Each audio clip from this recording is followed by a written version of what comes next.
Snow White. It was winter, and the young princess was looking out of the window, where snow, as white as her skin, was falling quietly outside. She loved winter and snow, for it reminded her of her mother, who had given her the name Snow White, because of the girl's fair skin. Snow White was growing happily at the castle with her father, the king, and her stepmother, the beautiful queen. Her father was a good and caring man, but her stepmother was a proud and vicious woman. The queen had a magical mirror which she would often ask while looking at herself. "Mirror, mirror on the wall, who's the fairest of them all?" And the mirror would always reply in the same way. "You, my queen, are the most beautiful among them all." The mirror was not only magical, but it was also very honest, and it would always tell the truth. And the queen loved hearing that she was the most beautiful in the world. But Snow White grew, and her beauty blossomed. One day, when the queen asked her mirror who was the fairest of them all, she received an unexpected and very unwanted answer. "Snow White, my queen, is the most beautiful among them all." The news struck the queen, but after the initial shock, she decided to solve the problem. Her plan was as cruel as her heart. The vicious woman called her guard and ordered him to take the girl to the woods, kill her, and take the heart back to her as a proof. The guard took Snow White to the woods, following the queen's orders. He was a brave warrior and an honest man, but he was not cruel. When they went far enough, the guard told her to run away. His good heart just didn't let him kill Snow White. On his way to the castle, the guard killed a wild pig and took its heart to show the queen.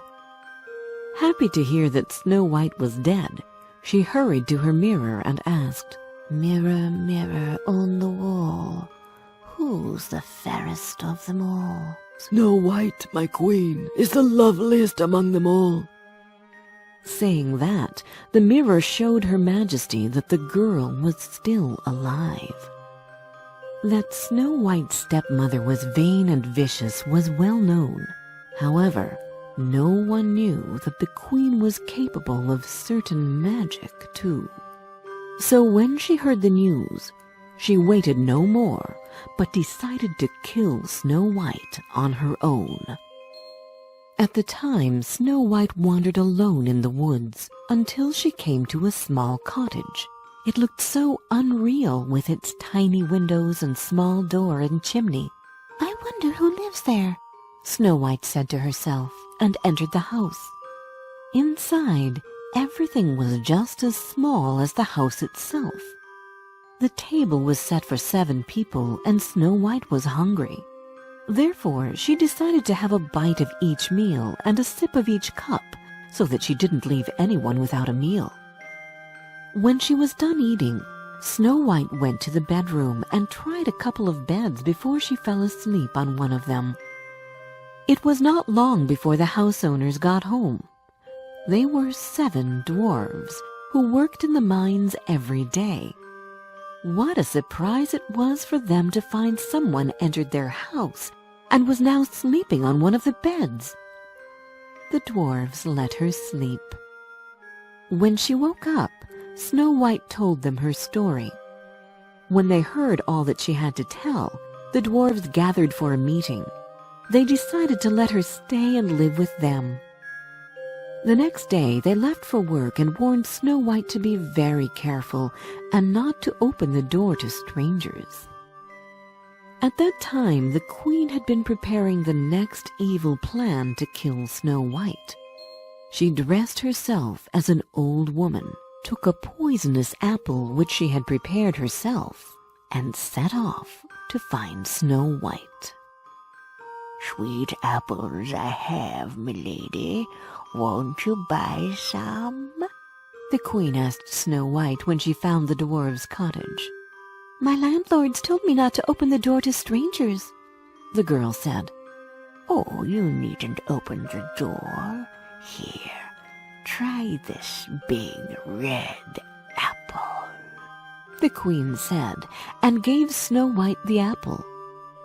When Snow White bit the apple, she fainted on the floor, lifeless, and the queen ran away. When the dwarfs found her, they thought she was dead. They tried everything they could to save her, but they couldn't bring her back to life. The dwarves cried and wept for days. They laid her on a bed of rose petals in a crystal coffin and started to the mountains to leave the coffin there, so that they could see her beautiful face every day when they were going to and back from the mines. On their way to the mountains, a stranger met them. He was riding a beautiful black horse, and when he saw Snow White, he fell in love with her. "Where are you going with this beauty?" he asked them, and they told him that they were going to the mountains to lay the coffin there, so that they could go and visit Snow White every day. Then the stranger, who was a prince, suggested, "Let me help you with this. You can put the coffin on the horse's back." The dwarves lifted the bed of roses and all started for the mountains. On their way, the horse stumbled over a bump, and at that moment, Snow White coughed out the poisoned bite. When she woke up, the prince and the dwarves couldn't express their happiness. She told them what had happened, and they understood it was not an old woman, but the vicious queen herself who gave her the apple. The stranger then spoke. "My princess, if you become my wife, I will protect you day and night from your stepmother." At that time, the queen was standing in front of her magical mirror. "Mirror, mirror on the wall, who's the fairest of them all?" she said, thinking that the mirror would give her the answer she was expecting. Snow White, my queen, is still the fairest of them all.